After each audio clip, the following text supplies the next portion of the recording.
Shalom saudara-saudara yang saya kasihi, bermegah dalam kesengsaraan.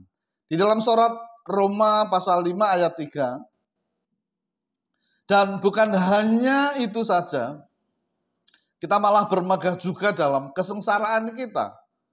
Karena kita tahu bahwa kesengsaraan itu menimbulkan ketekunan.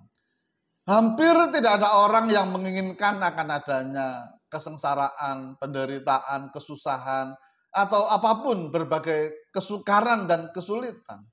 Manusia itu cenderung untuk menghindari bahkan menolak yang namanya kesengsaraan.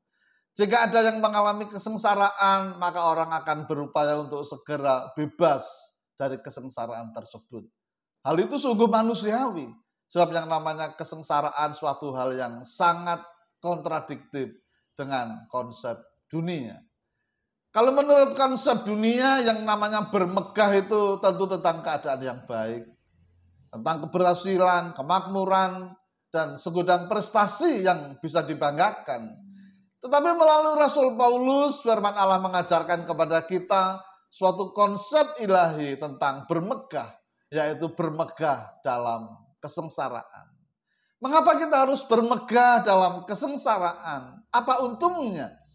Rasul Paulus mengemukakan argumennya tentang mengapa kita harus bermegah dalam kesengsaraan. Pertama, karena kesengsaraan itu menimbulkan ketekunan. Ketekunan inilah yang harus ada di dalam hidup kita. Seperti yang sudah diteladankan Kristus, di mana ia bertekun menghadapi penderitaan hingga salib.